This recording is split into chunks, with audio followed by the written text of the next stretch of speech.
Imperial Struggle, c'est un jeu pour 2 joueurs exclusivement, à partir de 14 ans, pour des parties à durée variable. Donc si on va vraiment jusqu'au bout du bout, ça peut durer 3-4 heures, mais ça peut s'arrêter avant en fonction des conditions de fin de partie. C'est un jeu qui s'inspire beaucoup de Twilight Struggle, donc jeu très connu pour 2 joueurs qui se passe pendant la guerre froide. Celui-là, c'est la rivalité entre la Grande-Bretagne et la France au cours du XVIIIe siècle. Donc ça couvre 100 ans d'histoire avec plusieurs guerres, enfin il y a plein d'événements. Et ça va se passer aux 4 coins du monde, donc il y a une grande carte, vous allez voir. Donc c'est un jeu très expert, très complexe, avec beaucoup de matériel, beaucoup de règles et de petites règles. Donc je vais essayer d'être le plus clair possible, mais voilà, sachez-le, c'est pas pour les débutants. Imperial Struggle, c'est un jeu historique. Vous avez tout un tas d'événements qui ont vraiment eu lieu, avec notamment au niveau des cartes, des événements, tout ça. Dans la règle du jeu, vous avez une explication détaillée de tous ces événements. Je vais pas me concentrer là-dessus, clairement. Je vais me concentrer vraiment sur le jeu et les mécaniques de jeu. Mais sachez que voilà, si ça vous intéresse, le jeu est quand même très riche sur la partie historique. Donc au niveau de la mise en place, vous avez tout d'abord un énorme plateau principal qui présente du coup 4 grandes régions du monde. Vous avez l'Europe, vous avez l'Inde, les Caraïbes et l'Amérique du Nord. Donc l'Amérique du Nord est séparée en 2 parties. Vous avez le Canada en haut et l'Amérique du Nord en dessous. Vous avez une double ligne ici pour séparer. L'Inde aussi est séparée en 2 parties. Vous avez la côte Carnatique au sud et le fleuve Hooghly au nord. Donc voilà, ces deux régions, ça peut avoir un impact pendant le jeu. Dans chacune de ces régions, il y a plein d'emplacements et plein de jetons à placer. Mais la première chose à faire pour la mise en place, c'est de repérer toutes les zones rouges. Donc les zones rouges, ça va être les zones qui vont accueillir en début de partie un drapeau de Grande-Bretagne. Donc il y a évidemment un joueur qui va jouer la Grande-Bretagne, un joueur qui va jouer la France. Le joueur avec la Grande-Bretagne va commencer avec certains éléments sur le plateau. Donc chaque zone rouge, on y place un petit drapeau de Grande-Bretagne. Et chaque zone bleue, on y place un petit drapeau de la France. Donc le drapeau de France, c'est le drapeau de l'époque, hein, c'est les espèces de petits fanions de monarchie là. Donc vous mettez ça sur chaque emplacement de chacune de ces couleurs. Ensuite, la partie un peu fastidieuse de la mise en place, c'est de prendre toutes les tuiles Imperial Struggle, donc c'est les tuiles avantage, celles qui sont à dos marron comme celle-ci. Ces tuiles-là, vous avez un nom qui est inscrit dessus, et vous allez pouvoir repérer ce nom sur le plateau. Donc ce sont dans les hexagones, des espèces d'hexagones comme ça, souvent il y a des lettres dessus. Donc vous voyez ici, vous avez guerre séparatiste, il faut trouver le jeton qui s'appelle guerre séparatiste, et le placer face ouverte sur cet emplacement. Et vous faites ça avec chacune des tuiles avantage, donc les tuiles marron comme celle-ci. Et il y en a un certain nombre, je ne sais plus combien exactement, mais vous voyez, on les place aux différents endroits. Il y en a juste 2 qui seront pas placés sur le plateau principal. C'est le blé, donc le blé qui normalement doit venir ici. Le blé, c'est la Grande-Bretagne qui commence avec, donc qui va le placer sur son petit plateau personnel à l'emplacement tuile avantage.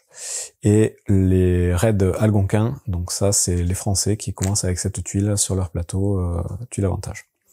Donc là, pour la mise en place, j'ai mis uniquement le plateau des Français. Sachez que voilà, la Grande-Bretagne va avoir exactement le même plateau pour sa zone de jeu.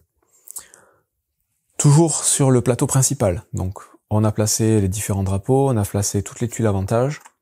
Il reste à placer les tuiles de récompense. Les tuiles de récompense, il y en a 8 en tout dans le jeu, ce sont les petites tuiles carrées comme celle-ci. Donc ces tuiles-là, il est marqué tuiles récompense au dos. Vous les mélangez, les 8, et vous en placez 2 dans chacune des zones récompense. Et des zones récompense, il y en a une dans chaque région. Donc vous en avez une ici pour la mer des Caraïbes, une ici pour l'Inde, une ici pour l'Europe, et une tout là-haut pour la zone d'Amérique du Nord. Donc voilà, vous mettez 2 tuiles dans chaque case face cachée. Ensuite, il va vous falloir prendre les tuiles demande globale, donc ce sont ces tuiles-là. Les tuiles demande globale, vous en avez 6 en tout, et ça correspond aux différentes ressources qui vont être produites partout ailleurs qu'en Europe. Donc vous allez avoir les fourrures, les épices, les poissons, le tabac, le sucre et le coton. Bon, mais ces tuiles-là, pareil, vous les mélangez toutes, et vous allez en tirer 3 faces visibles sur les 3 emplacements qui sont juste en dessous du tableau de demande globale ici, qui vont correspondre du coup aux demandes pour le premier tour et le début de partie. Ensuite, chaque joueur va prendre donc son petit plateau personnel, donc bleu pour le tapis du joueur français et rouge pour le tapis du joueur de Grande-Bretagne. Sur ce plateau, on va mettre les 4 petits pions de choix d'action, donc c'est premier, deuxième, troisième et quatrième français, et même chose pour Grande-Bretagne. Ces pions-là, ils seront utilisés pour sélectionner les tuiles, j'explique après. On va avoir donc notre tuile avantage de départ qui est dans la zone avantage, comme j'ai expliqué tout à l'heure. Et ensuite, il va falloir récupérer toutes les tuiles de guerre basiques. Donc les tuiles de guerre basiques, ce sont les tuiles avec un petit fanion bleu, du coup, pour les Français, et rouge pour la Grande-Bretagne. Donc toutes ces tuiles-là, on les met dans la zone de tuiles de guerre basique. Et ensuite, il va falloir trier et sélectionner toutes les tuiles de guerre bonus correspondant à la première guerre qui va avoir lieu dans le jeu. La première guerre qui va avoir lieu dans le jeu, ça va être la guerre de succession d'Espagne.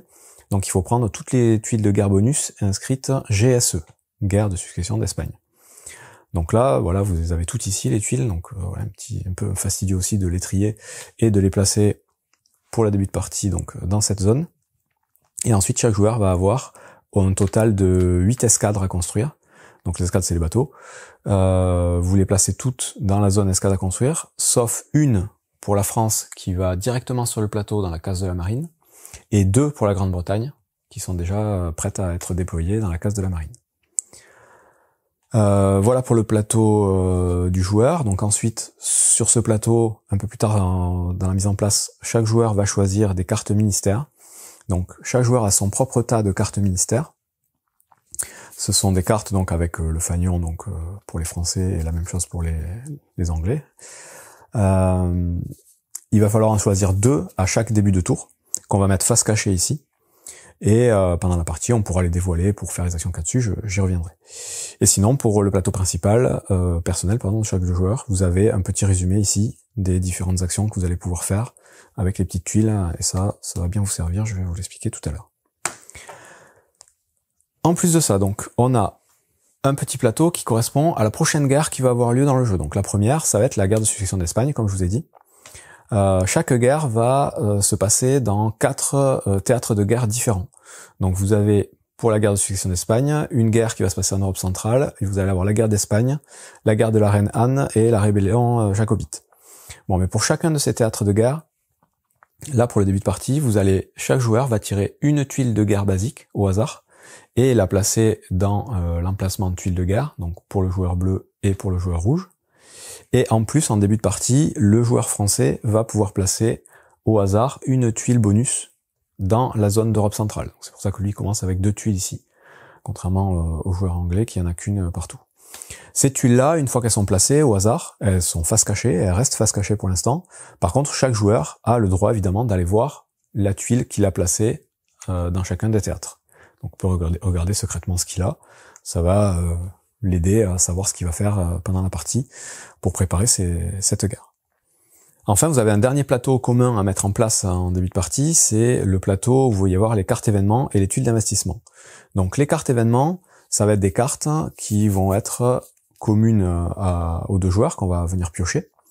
C'est l'autre type de carte, il n'y a que 2 types de cartes dans le jeu, donc il y a les cartes ministères avec un deck propre à chaque joueur, et les cartes événements qui sont communes. Ces cartes événements, il va falloir les diviser en 3 tas. Vous avez les cartes succession, donc toutes les cartes succession ici. Vous avez les cartes empire et les cartes révolution. Donc en fait, ces 3 tas de cartes vont correspondre aux 3 grandes époques qu'on va jouer dans la partie. Ici, vous avez la piste de tours de jeu, et vous voyez que au maximum, on va faire 6 tours de jeu. Et le tour 1 et 2 correspondent à l'époque succession, le tour 3 et 4 à l'époque empire, et le tour 5 et 6 à l'époque révolution. Bon, en début de partie, donc c'est la succession qui commence, donc on prend juste les cartes succession, on les mélange toutes, et on les place en pioche à l'emplacement approprié ici des cartes événements. Ensuite, on va prendre toutes les tuiles investissement, donc les tuiles d'investissement, ce sont les tuiles à dos violet. On va les mélanger, les mettre face cachée dans la pile des tuiles investissement, et en début de partie, on va en tirer 9 au hasard, qu'on va mettre face visible ici. Enfin, toujours pour la mise en place, vous avez en bas à droite du plateau une piste de décompte. Donc sur cette piste de décompte, vous allez mettre un marqueur de points de victoire sur 15 points de victoire, donc c'est la position de départ, et vous allez mettre pour chaque joueur les marqueurs de points de traité à 0, les marqueurs de dette actuelle à 0 aussi, et les marqueurs de limite de dette à 6. Donc c'est indiqué tout ça sur le plateau, PV de départ, limite de dette de départ, et voilà les différents marqueurs ici. Donc là-dessus, voilà, il va y avoir plusieurs décomptes qui vont être faits. Ensuite, sur la piste de tour de jeu, vous allez mettre le jeton de tour de jeu sur la première case. Et vous allez mettre dans la case initiative le petit jeton initiative sur la couleur de la France. C'est eux qui vont commencer à décider qui commence la partie. Donc en gros, l'initiative, ça va permettre au joueur qui a l'initiative de décider s'il commence ou s'il laisse l'initiative à l'autre joueur. Ça, ce sera le cas pour chaque tour, et j'y reviendrai. Il reste au niveau du matériel, donc tout un tas de drapeaux disponibles qui vont servir du coup à prendre les différents territoires et autres zones du jeu. Vous avez des marqueurs de conflit et des marqueurs de forts endommagés qui vont servir aussi à un moment donné pendant la partie. Vous avez certains marqueurs un peu spécifiques ici, donc victoire jacobite, défaite jacobite, des petits marqueurs, donc ça vous les laissez de côté jusqu'à ce qu'on vous demande de les utiliser. Il y a 3 petits drapeaux espagnols, donc ça c'est pour une variante qui est expliquée à la toute fin du jeu et qui correspond du coup à tous les emplacements jaunes qu'il y a sur le plateau. On va pas s'en occuper pour cette explication, on va faire le jeu de base. Donc voilà, les emplacements jaunes, vous considérez qu'ils sont neutres, et les drapeaux espagnols, vous les mettez dans la boîte, on s'en servira pas. Et enfin, vous avez des drapeaux américains qui, eux, par contre, vont avoir une utilité à une certaine époque. On y reviendra après. Et enfin, des petits marqueurs utilisés qui serviront à marquer certaines cartes ou certains tuiles avantages quand vous en aurez besoin, qui s'utiliseront qu'une fois par tour du coup, qui seront nettoyés à chaque fois. Et on a fait le tour de la mise en place. Donc voilà, déjà, c'est pas mal costaud. Et à partir de là, je vais vous expliquer comment ça marche. Donc le jeu va durer, comme je vous l'ai dit, au maximum 6 tours. Ça pourra s'arrêter avant, parce qu'il y a plusieurs conditions de fin de partie. Donc, la première condition de fin de partie, c'est si à la fin d'un tour, donc ce soit 1, 2, 3, 4, 5 ou 6, le joueur anglais amène le marqueur de points de victoire à 0. Donc les joueurs anglais, à chaque fois qu'ils vont marquer des points, ça va aller dans le sens décroissant.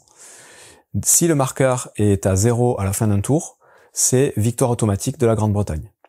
Si, à l'inverse, les Français, à chaque fois qu'ils vont marquer des points, eux, ça va être dans l'ordre croissant. Si les Français amènent le marqueur sur 30 ou plus, c'est victoire automatique des Français. Ça sera vérifié à la fin de chaque tour.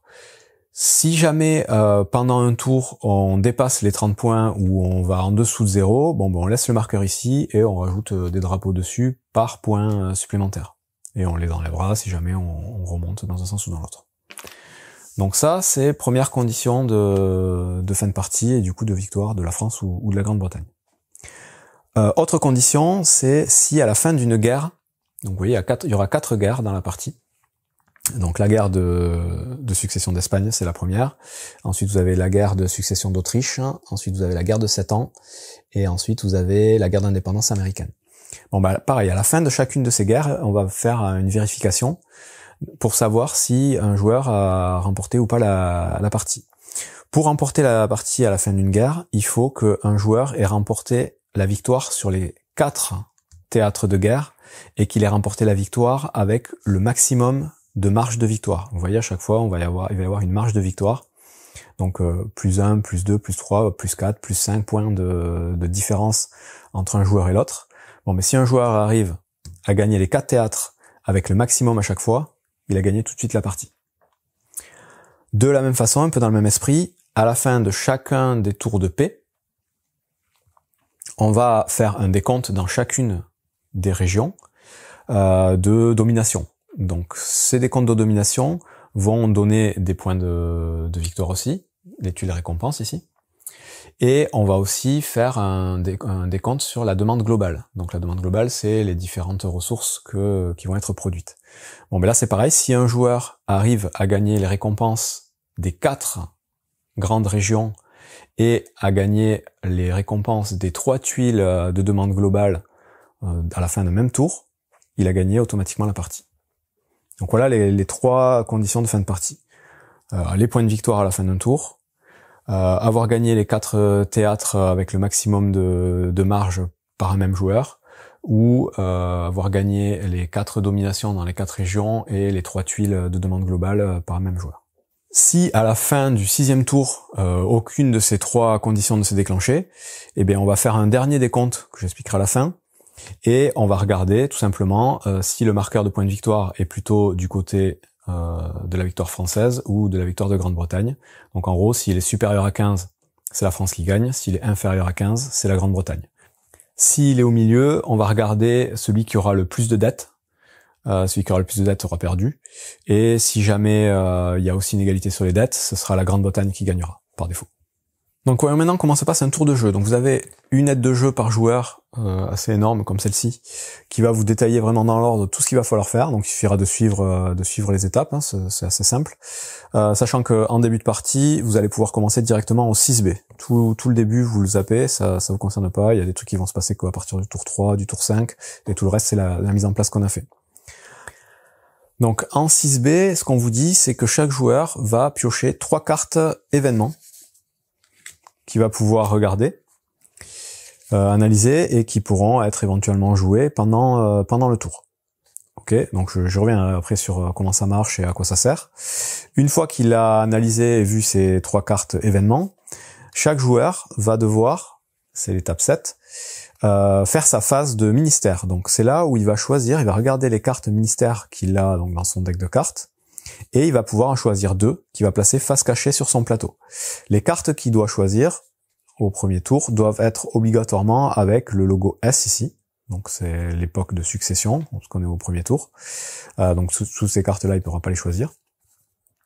Et donc il va analyser par rapport aux cartes événements qu'il a dans la main, les cartes ministères qui vont être intéressantes pour lui pour ce tour. Il les prend, il les place ici. Pareil, j'explique après comment on les choisit, à quoi ça sert. C'est l'étape 7.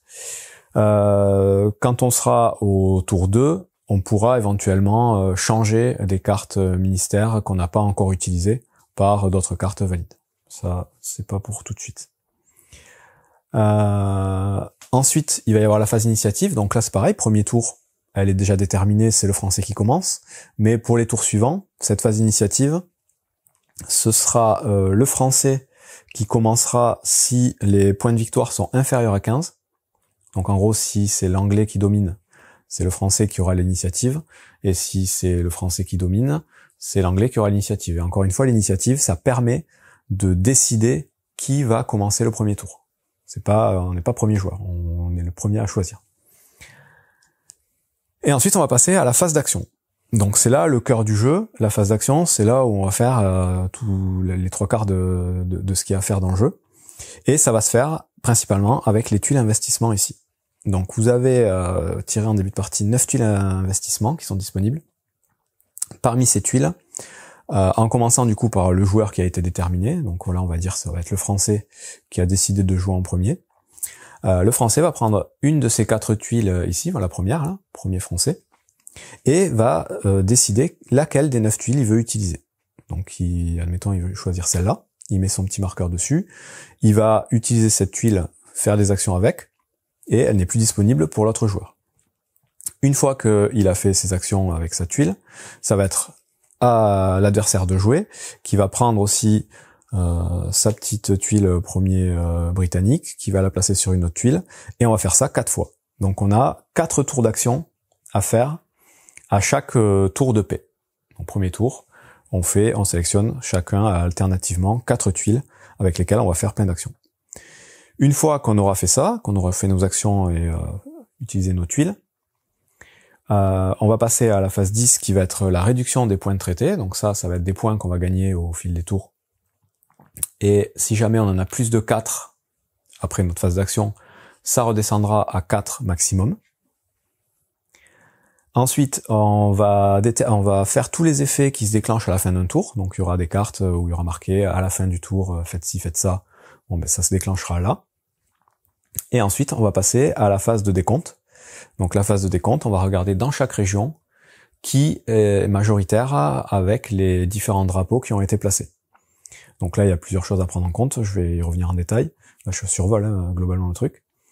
Ensuite, on passe à la phase de vérification de la victoire. Donc comme je vous dis tout à l'heure, si à cette phase-là, un joueur a gagné la domination sur les 4 trucs et a gagné la domination sur la demande globale, il a gagné tout de suite la partie.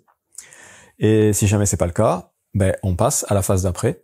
Donc la phase d'après, ça va être la résolution de la première guerre. Donc là, il va se passer des trucs, j'expliquerai. Une fois que la guerre est finie, hop, on passe au deuxième tour, et on recommence.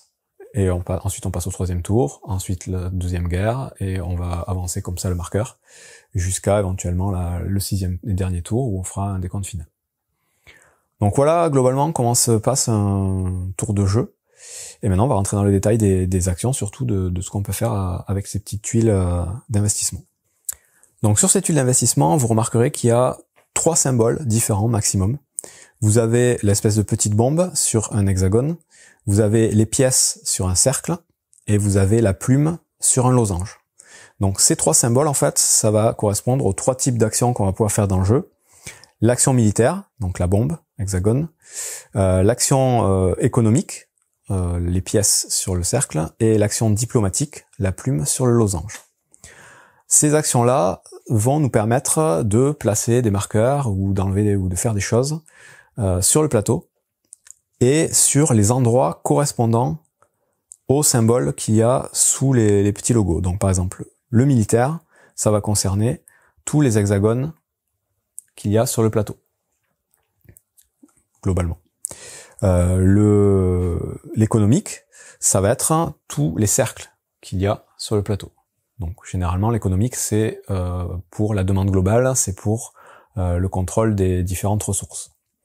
Et enfin le diplomatique, ça va concerner tous les losanges qu'il y a sur le plateau. Donc vous voyez, vous avez à chaque fois l'icône qui correspond. Juste repérer en début de partie que certains emplacements, notamment en Prusse, vous avez des zones violettes et vertes. Vous avez aussi une zone violette ici en Amérique du Nord. Bon, mais ces zones-là, elles ne pourront être utilisées que quand on en sera dans les époques correspondantes. Donc l'époque Empire vert et l'époque de Révolution violette.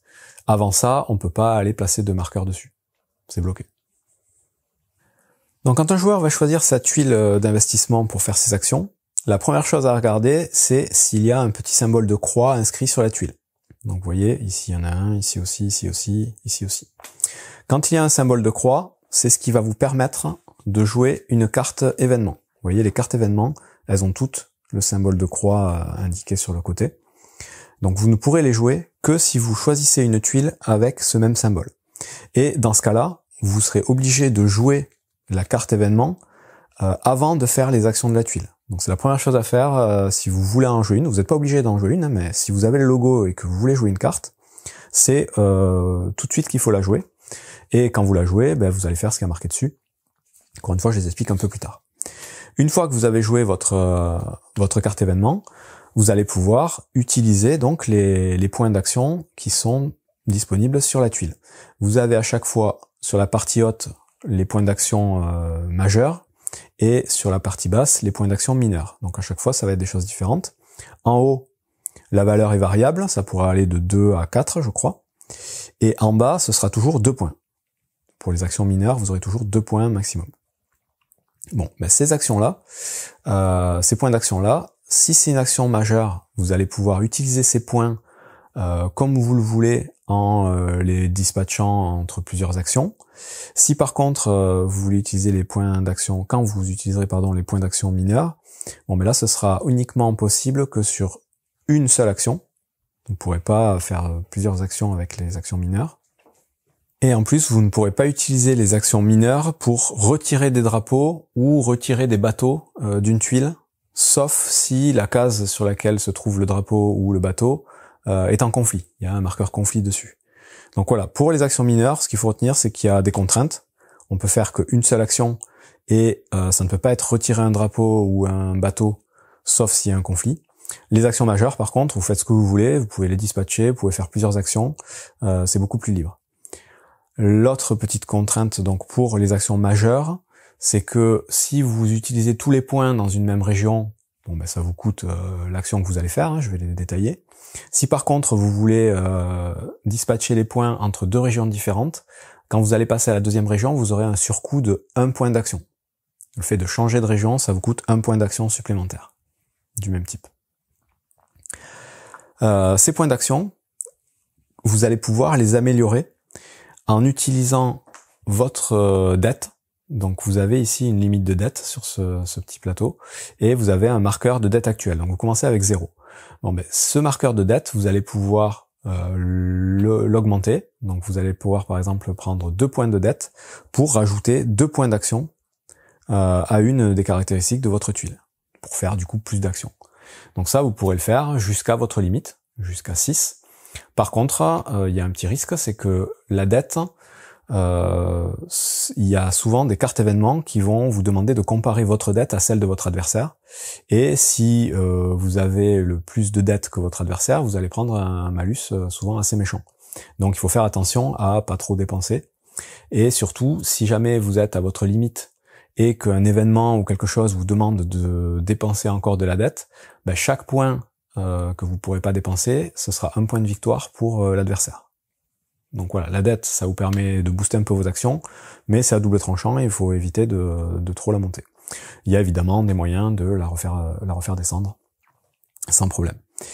Autre façon d'augmenter ces points d'action, c'est d'utiliser les points de traité. Donc les points de traité, il y a plein de façons de les gagner, souvent à la fin d'un tour. Vous allez augmenter votre marqueur ici. Eh bien, vous pourrez dépenser un point de traité pour un point d'action supplémentaire quand vous le souhaitez. Donc voilà comment on gagne des actions. Donc une fois qu'on a choisi sa tuile, fait éventuellement son événement, on choisit si on veut commencer par faire son action mineure ou son action majeure. On a le choix de faire l'un ou l'autre dans l'ordre qu'on veut. Donc maintenant, je vous explique en détail à quoi ça sert. Donc, les actions politiques, donc de diplomatie avec la plume, je vous dis, ça concerne sur le plateau tous les losanges. Donc là, quand vous voulez utiliser des points d'action politiques, ça va être pour pouvoir placer un drapeau à votre couleur dans une zone de losange. Il n'y a pas de contrainte particulière à respecter, si ce n'est que pour pouvoir prendre le contrôle d'une zone losange, il faut pouvoir utiliser le nombre de points indiqués en bas du losange. Donc là, si je veux prendre le contrôle de Marat, ça me coûte 2 points. Je mets mon drapeau dessus et c'est réglé. Si jamais je veux prendre le contrôle d'une zone dans laquelle il y a mon adversaire, il faut d'abord que je paye le coût indiqué dans le losange pour enlever le drapeau de l'adversaire. Première chose.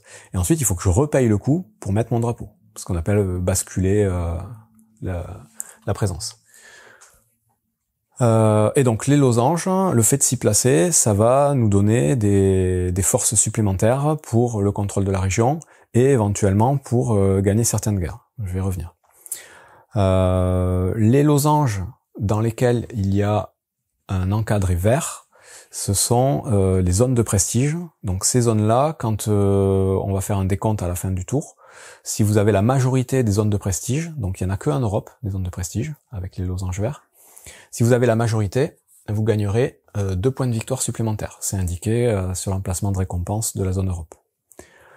Plus tard dans la partie, quand vous débloquerez l'accès à cette zone ici, là, les drapeaux qui seront placés dessus compteront aussi pour la domination des zones de prestige en zone Europe.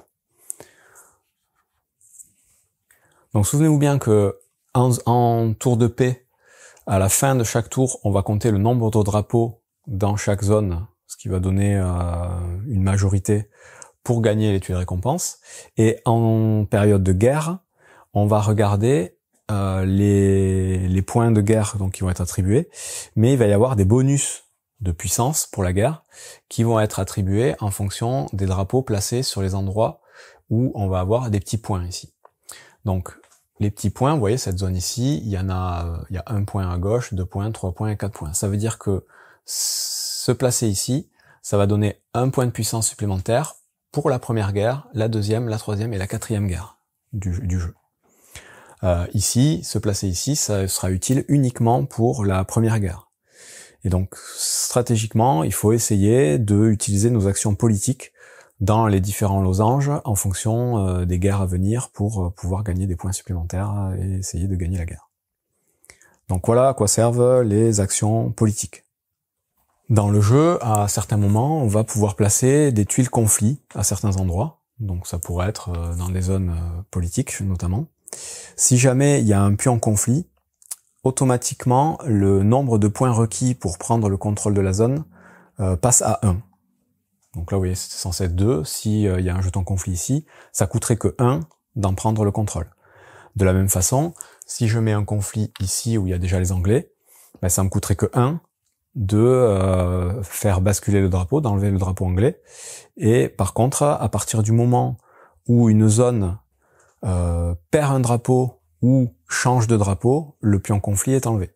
C'est-à-dire que là, ça me coûterait 1 d'enlever le drapeau ici, mais tout de suite, on enlèverait le pion conflit. Donc ça me coûterait 3 de m'y placer à la place.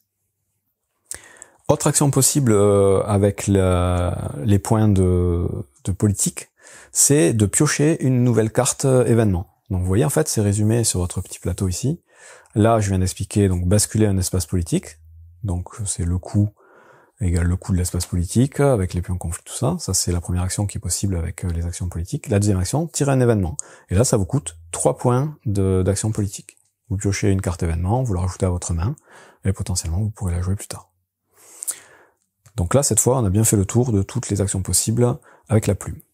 Les points d'action économiques, donc les petites pièces sur un cercle, ça marche exactement de la même façon que les points d'action diplomatiques, sauf que ça va être pour récupérer donc les emplacements de marché. Donc les emplacements de marché, ce sont les cercles sur le plateau. À chaque cercle est associée une des 6 ressources du jeu, donc fourrure, épices, poisson, tabac, sucre et coton. Et là, l'idée, c'est de récupérer ces emplacements. Ça compte déjà dans le contrôle du territoire, mais ça compte surtout pour la demande globale et marquer les points de victoire correspondant à la demande. Sauf que pour récupérer ces emplacements, il y a des contraintes supplémentaires par rapport aux emplacements politiques, des contraintes de réseau. Donc, pour récupérer un emplacement de marché, il faut soit que cet emplacement soit connecté directement à un territoire, une zone navale ou un fort à notre couleur. Donc les territoires, c'est les carrés, et les zones navales et les forts, c'est les pentagones. Donc ici, par exemple, si j'avais pas eu cette zone, je suis bien connecté à un territoire, je peux venir la récupérer, il n'y a pas de souci. Dans ce cas-là, le coût, c'est le coût indiqué par défaut en dessous du petit cercle, exactement comme pour les actions politiques. L'autre possibilité pour récupérer un marché, c'est d'être connecté à un autre marché à notre couleur, mais pour cela, il faut que ce marché-là ne soit pas isolé. Donc, être isolé, en fait, c'est ne pas être connecté à un territoire, un fort ou une zone navale. Donc ce marché-là, dans cette configuration-là, il est isolé, parce qu'il est tout seul, il n'est pas connecté à un des 3 emplacements que je viens de citer. Dans ce cas-là, je ne pourrais pas aller récupérer celui-là, même s'il est adjacent, parce que c'est isolé. L'autre contrainte qui peut poser problème, c'est si jamais il y a un jeton conflit sur ce marché-là, mais dans ce cas-là, je peux pas non plus venir récupérer un marché adjacent. Il faut pas que le marché qui est à côté ait un conflit. Et dernière contrainte pour récupérer un marché adjacent à un autre, c'est qu'il faut pas que le marché adjacent vienne d'être récupéré dans le même tour. C'est-à-dire que si je commence mon tour comme ça, en première action, je peux venir récupérer celui-là, il n'y a pas de souci, je suis connecté à un territoire. Par contre, dans le même tour, je vais pas pouvoir venir récupérer celui d'à côté, parce que celui-là, je viens juste de le récupérer, et donc on n'a pas le droit. C'est comme ça, on peut pas faire de chaînage dans un même tour. Donc le coût de base pour faire basculer un marché, c'est celui qui est inscrit sur le plateau. Donc ici, ce serait 2 par exemple. Donc que ce soit pour rajouter un marqueur à sa couleur ou enlever un marqueur à la couleur adverse. Donc admettons là, si l'anglais avait un marqueur ici, je suis le joueur français, je peux venir essayer de faire basculer ce marché parce que je suis connecté à un marché m'appartenant qui est relié lui-même à un territoire. Bon, mais dans ce cas-là, ça me coûterait 2 d'enlever ce marqueur. Par contre, exactement comme pour les actions politiques, si jamais il y avait eu un conflit à cet endroit, tout de suite ça fait tomber le nombre de points à 1. Donc là, ça me coûterait que 1 de enlever ce marqueur et on enlèverait tout de suite le jeton conflit, comme j'ai expliqué. Dès qu'on change de couleur de drapeau, on enlève le jeton conflit. Autre contrainte, si jamais on était dans cette configuration-là, même chose, le français, s'il veut récupérer ce marché, il peut, il est connecté, il n'y a pas de souci, sauf que ça va lui coûter 1 de plus de faire tomber le drapeau anglais parce que il est fortifié. Donc en fait, quand un marché est connecté à un fort de l'adversaire, ça lui rajoute 1 point de défense. Et donc là, en fait, si on combine les deux cas particuliers, on applique d'abord le conflit, donc on tombe le nombre de points à 1, et ensuite on rajoute la fortification. Donc là, en gros, ça ferait 1 plus 1, ça ferait 2 pour enlever le marqueur. À partir du moment où il est enlevé, par contre, il n'appartient plus à l'anglais, donc là, ça coûterait que 2 de mettre un marqueur français. Bon voilà, c'est un peu plus compliqué pour les marchés, il faut respecter ces quelques règles, ces petits cas particuliers, mais bon, une fois qu'on les a en tête, ça passe tout seul. Dernier type de points d'action à dépenser, ce sont les actions militaires, donc les petites bombes sur les hexagones. Donc là, comme vous pouvez le voir sur votre plateau personnel, vous avez plein de possibilités avec les actions militaires, plein de choses que vous pouvez faire. La première chose, c'est en dépensant 2 points d'action militaire, de piocher une tuile bonus parmi votre réserve de tuiles bonus, et la regarder et venir la placer dans un des théâtres de guerre de la prochaine guerre. Donc ça, vous pouvez le faire tant que vous n'avez pas un maximum de 2 tuiles bonus par théâtre. Donc c'est-à-dire qu'au maximum, sur un même théâtre, vous allez pouvoir avoir une tuile de base plus 2 tuiles bonus. Ça, c'est le max. Si jamais vous avez ça sur chacun des théâtres, ben, vous ne pourrez pas faire cette action. Et de la même façon, par tour d'action, vous allez pouvoir faire cette action-là que 2 fois. 2 max par tour d'action. C'est-à-dire que là, si j'ai 6 points, admettons, de militaires à dépenser, ben, je peux pas utiliser mes 6 points pour piocher 3 jetons bonus et venir les placer. Je pourrais le faire que 2 fois. Donc ça, c'est la première action militaire. Deuxième action militaire, pour 4 points d'action, vous allez pouvoir construire un de vos bateaux et le mettre disponible dans une case de marine. Donc ça, c'est rendre disponible le bateau pour après pouvoir les déployer. Justement, pour pouvoir déployer un bateau, c'est l'action d'après. Si jamais vous voulez le déployer dans un emplacement de marine vide, donc je vous rappelle, les emplacements de marine, ce sont les hexagones avec une ancre. Donc si vous en avez un dans la case de marine et que vous voulez le mettre dans un emplacement vide, ça vous coûte 1 point d'action militaire. Si par contre vous voulez, je suis le joueur anglais, vous voulez remplacer un bateau adverse par le vôtre, s'il vient de la case marine, ça va vous coûter 3 points d'action militaire. Donc là, hop, vous mettez votre bateau à la place, celui-là vous le remettez dans la case marine. Si par contre il vient d'un autre emplacement sur le plateau, admettons j'en ai un ici, je veux venir remplacer celui-là, ben, je peux le déplacer, et là ça coûterait que 2 points d'action de le déplacer pour remplacer le jeton adverse. Donc ça c'est résumé sur l'aide. Si l'emplacement vide 1 point, si il est occupé mais qu'on est dans la même zone, c'est 2 points, et s'il vient de la case de la marine et qu'on remplace un truc occupé, c'est 3 points. Ok. Autre action militaire possible, c'est de construire un fort. Donc pour construire un fort, donc les forts c'est pareil, c'est les hexagones, mais sans la petite ancre. Donc ici par exemple on en a un, ça coûte le nombre de points militaires inscrits sur le fort, tout simplement. Donc ici ce serait 2. Et le fort qu'on récupère doit obligatoirement être connecté au moins à un marché, un territoire ou un emplacement naval à notre couleur. Donc là ici, il n'y a rien connecté ici, je peux pas venir. Par contre si j'avais récupéré ce marché-là, ben, le joueur anglais peut venir récupérer ce fort pour 2 points d'action militaire. Les forts, au contraire de tous les autres emplacements, ne peuvent pas être récupérés à l'adversaire pendant les tours de paix. Donc là, admettons, ce fort, c'est l'anglais qui le possède. Si jamais, hop, on va dire le français, il est à côté, il veut venir récupérer ce fort, il peut pas le faire parce qu'on est dans un tour de paix, on peut pas venir attaquer un fort qui n'est pas endommagé. Attention. On ne pourra le faire que pendant la phase de guerre avec des points particuliers que je vais expliquer après.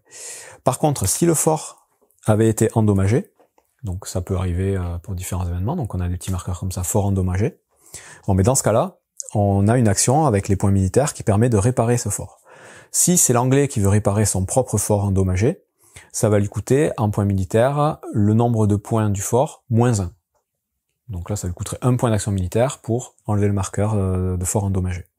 Si par contre, c'est le français qui veut venir réparer le fort de son adversaire et du coup en prendre le contrôle, ça va lui coûter le nombre de points militaires plus 1. Donc là, ça lui coûterait 3 points de venir récupérer ce fort. Et donc là, c'est le seul moyen de récupérer un fort adverse pendant un tour de paix. Il faut qu'il soit endommagé avant.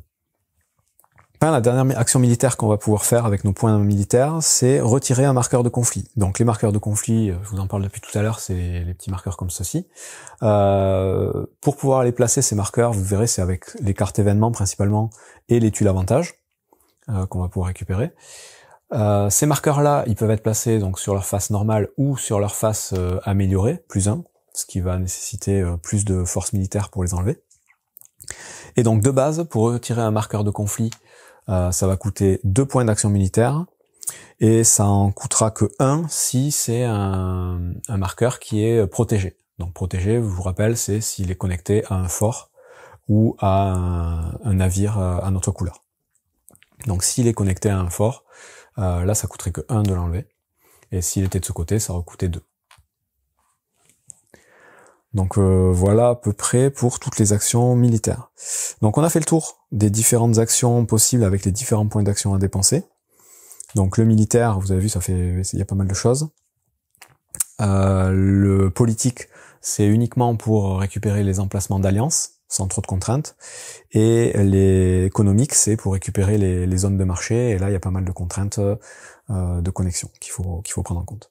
Il me reste une dernière icône à expliquer sur ces tuiles d'investissement, c'est la double flèche ici. Donc quand vous choisissez une tuile avec une double flèche, vous allez pouvoir choisir un théâtre de guerre parmi les 4 de la guerre à venir, et venir piocher un jeton, une tuile de guerre basique, la regarder et décider si vous voulez remplacer ou pas la tuile qui était déjà présente. Si vous voulez la remplacer, la tuile remplacée, vous avez au choix la possibilité de la remettre dans votre réserve ou de la sortir du jeu complètement, si elle était trop pourrie. Et si vous la remplacez pas, pareil, vous avez le choix de la tuile que vous avez piochée, soit vous la remettez, soit vous la défaussez. Ça c'est valable pour tout le jeu, sauf au tour 6, parce qu'au tour 6, du coup, comme il n'y a plus de guerre à venir, cette petite action-là, à la place, ça vous donne 1 point de traité. Je vous rappelle, les points de traité, c'est des points à dépenser pour augmenter la puissance des actions. Donc voilà, cette fois, on a fait le tour des tuiles investissement et de ce qui est possible de faire avec.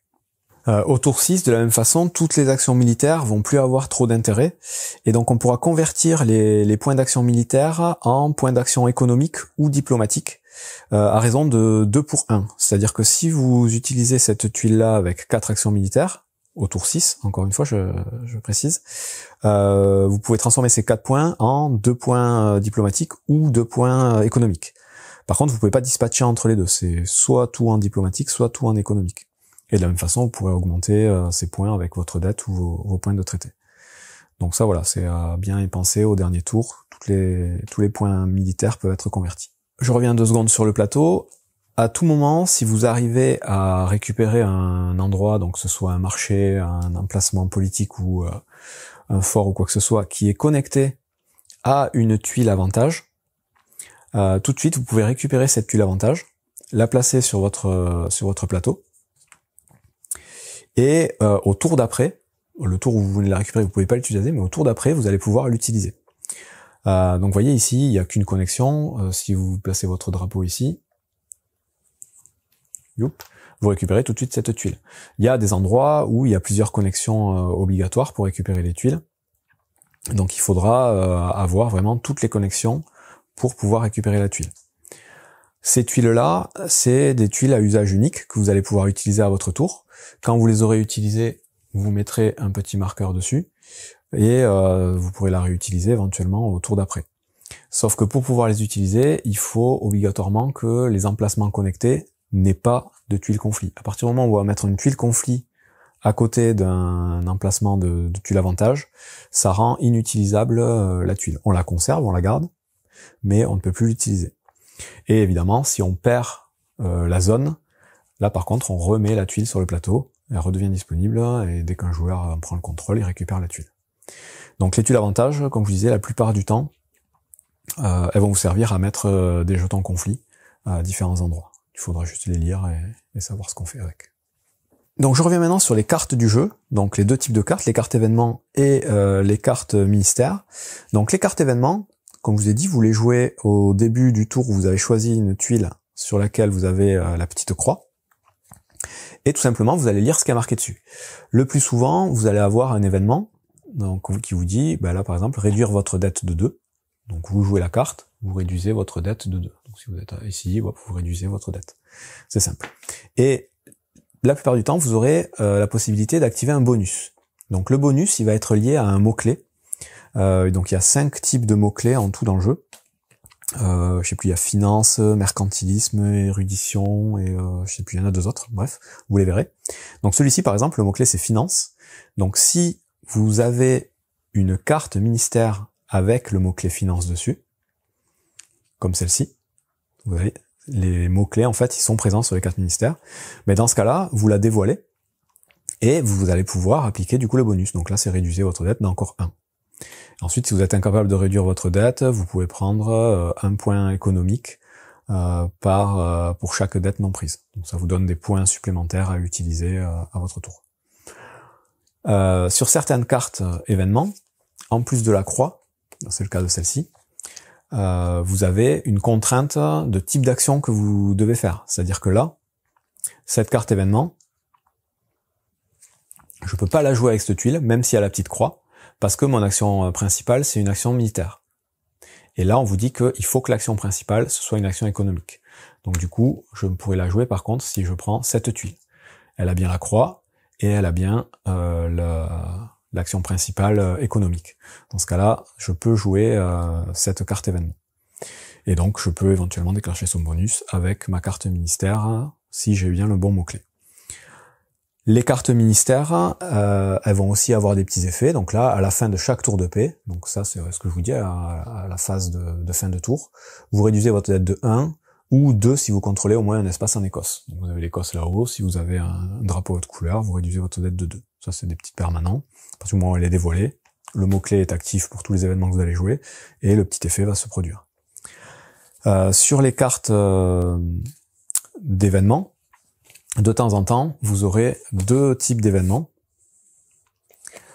comme celle-ci, où vous allez avoir les symboles des 2 différentes factions. Donc là, vous avez les Anglais, là, vous avez les Français. En fait, quand vous jouez une carte événement de ce type, si vous êtes Anglais, vous allez jouer l'événement du haut. Si vous êtes Français, vous allez jouer l'événement du bas, tout simplement. Et pareil, vous avez éventuellement du bonus en fonction du mot-clé. Donc c'est comme ça que marchent les cartes événements et du coup les cartes ministères que vous allez pouvoir activer à votre convenance.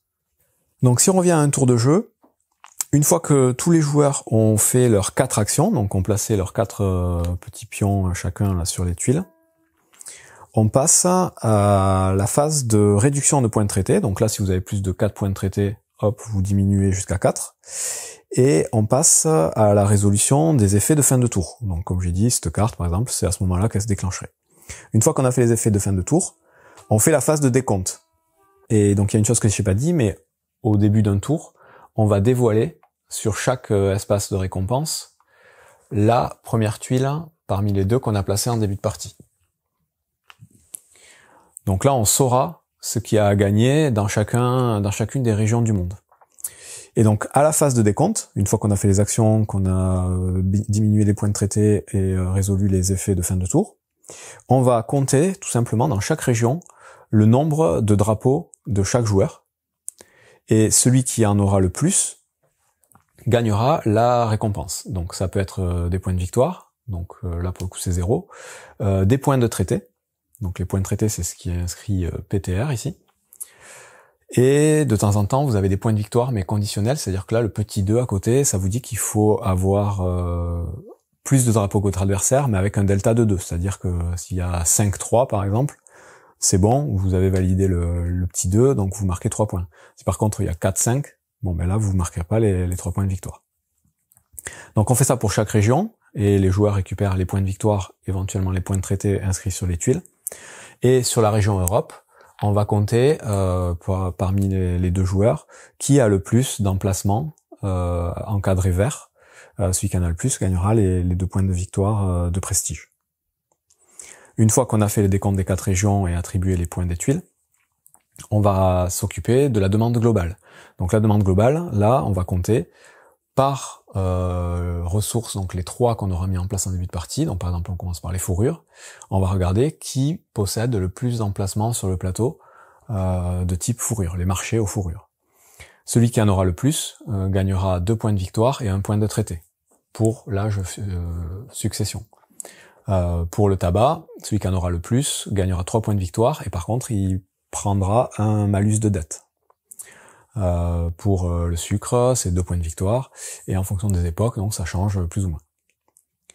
Une fois qu'on a fait ça, on vérifie la condition de victoire. Donc si un joueur a gagné les 4 régions et les 3 demandes globales, hein, il gagne tout de suite la partie. Sinon, on passe à un nouveau tour. Et donc, à un nouveau tour, quand on va passer au tour 2, là, ça va être la guerre de succession d'Espagne. Donc là, j'explique tout de suite comment on résout une guerre. Donc tout simplement, on résout théâtre par théâtre dans l'ordre des numéros. Donc le premier théâtre, on va révéler les jetons qui sont placés. Et ça va nous donner un total de force. Donc ce qui est inscrit en couleur là, c'est la force. Donc là, le joueur anglais, il a 0. Le joueur français, il a plus 1. Donc il a 1 pour l'instant. Ensuite, il y a différentes icônes qui vont intervenir. L'icône D, c'est la dette. Ça veut dire que ça va augmenter la dette de l'adversaire. Donc là, l'adversaire va prendre plus 1 point de dette. Cette icône-là, ça va permettre aux joueurs de choisir dans la région concernée, donc là en Europe, parce qu'on regarde bien l'Europe, soit de supprimer un navire, soit d'endommager un fort, contrôlé par l'adversaire. Et donc lui, vous voyez, il fait exactement pareil. Et donc quand les deux doivent faire l'action, c'est celui qui est le plus en avance sur les points de victoire qui décide en premier qu'est-ce qu'il veut éliminer à l'adversaire, et ensuite c'est l'autre. Ça, c'est un type qui peut se produire. Il y a aussi ce genre d'icône-là, qui là va permettre de supprimer directement un drapeau de l'adversaire quelque part dans la région concernée. Donc encore une fois, il faut regarder bien la région dans laquelle a lieu la bataille. Une fois qu'on s'est occupé des tuiles, donc on a enlevé les marqueurs et qu'on a fait le total des points, on va rajouter des points de puissance en fonction des endroits politiques correspondant au bonus de puissance ici. Donc là, vous avez des bonus en Autriche, en Bavière, en Danemark. Donc si vous avez des drapeaux dans les losanges correspondant aux noms qui sont inscrits ici, ça fait plus 1 point de guerre. Et une fois que vous aurez additionné ces points avec les points des jetons, vous allez déterminer le vainqueur en faisant le delta entre les deux joueurs. Celui qui aura 1 ou 2 points de marge gagnera 2 points de victoire, et le perdant prendra 1 point de traité. S'il y a 3 ou 4 points, vous gagnerez 2 points de victoire et 1 point de conquête. Donc les points de conquête, c'est une nouveauté, c'est à utiliser tout de suite, et ça va permettre de récupérer un emplacement à l'adversaire, qui peut être soit un emplacement de bateau, soit un fort, soit un territoire, soit un marché. Donc ça ne peut pas être les losanges, enfin tout sauf les losanges, sauf les emplacements politiques. Si c'est les forts, les marchés ou les emplacements donc de bateaux, pour 1 point, on peut enlever le marqueur adverse et mettre notre marqueur à la place, tout simplement. Si c'est par contre un territoire, il faut obligatoirement que le territoire qu'on veut récupérer soit connecté en pointillé à un de nos territoires ou de nos forts ou de nos emplacements de bateaux. Si c'est pas le cas, on peut pas récupérer le territoire. Sauf les territoires qui n'ont pas de petits pointillés, type Gibraltar ou Minorque. Donc eux, on peut les récupérer tout de suite.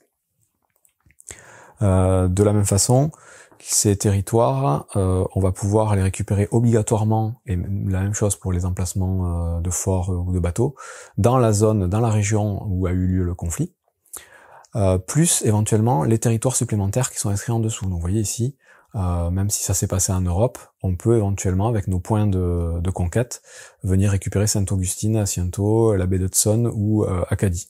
Donc vous les repérez sur le plateau, mais vous allez pouvoir venir mettre un drapeau à votre couleur sur ces emplacements. Et vous aurez le cas sur les différents théâtres de guerre. Donc ça va marcher à peu près pareil pour les autres. De temps en temps, on va vous dire de compter en plus dans les bonus de puissance les escadres, donc les bateaux.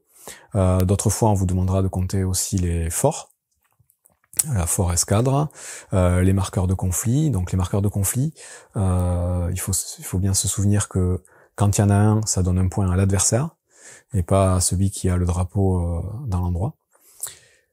Et de temps en temps, vous aurez des petites conditions spéciales. Donc là, la dernière bataille, la rébellion de Jacobite, le Français place un marqueur victoire Jacobite sur la piste de Tours pour une victoire avec une marge de 3 ou plus. Donc ça aura un intérêt après plus tard avec certaines cartes. S'il y a eu la victoire ou la défaite, ça va changer des choses. Une fois qu'on a résolu les 4 théâtres de la même façon, On va regarder s'il y a la condition de victoire de fin de partie. Donc si un joueur a réussi à gagner les 4 avec le maximum d'écart, il a gagné tout de suite la partie. Sinon, on nettoie donc toutes les tuiles du plateau, on les remet donc sur les emplacements indiqués du plateau personnel des joueurs, et on va chercher la tuile, le plateau correspondant à la guerre suivante. Donc là, la guerre suivante, ce serait, alors pas la guerre de 7 ans pour le coup, c'est l'autre. C'est celle-ci, la guerre de succession d'Autriche. Et donc là, même principe, on va chacun tirer une tuile de base de guerre qu'on va mettre sur les emplacements, regarder les différentes conditions, et on est prêt pour commencer le nouveau tour de paix et préparer du coup la prochaine guerre. Et bien pensez, quand vous changez de guerre, à changer aussi les tuiles de guerre bonus. Donc là, on enlève toutes les tuiles de guerre bonus de la première guerre et on met les tuiles de guerre bonus de la guerre suivante. Du coup, voilà, une fois que la guerre est finie, on vérifie aussi, j'ai pas dit, mais la condition de victoire en fonction des points de victoire ici. Donc là, pareil, hein, si un joueur le français a 30 ou plus, il a gagné. Si l'anglais a 0 ou moins, il a gagné. Donc ça se vérifie aussi après chaque guerre. Donc si on reprend la séquence de jeu, pour le nouveau tour, donc H2, on va retourner les deuxièmes tuiles récompenses, donc celles qui ont déjà été utilisées, on les défausse. Donc il y a une tuile récompense de nouveau disponible.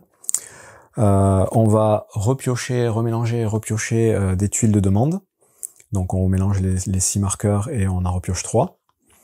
On va réinitialiser donc tous les marqueurs utilisés qu'on aura utilisés, donc soit sur nos cartes, sur nos tuiles d'avantage qu'on aura utilisé. Donc chaque fois qu'on aura un marque comme ça, on l'enlève. Même chose sur les cartes qui sont à usage unique. On remet 9 tuiles ici pour les nouvelles actions disponibles. Et on est prêt à commencer le deuxième tour. Donc en ayant mis bien sûr les jetons de guerre ici. Quand on va passer au tour 3, il y aura une étape en plus, ça va être de rajouter les cartes événements de l'Empire à la pioche de cartes événements, donc on les rajoute, on remélange tout. Ensuite on va augmenter la limite de dette de 4 points, dès qu'on change d'air en fait, on augmente la limite de dette de 4 points.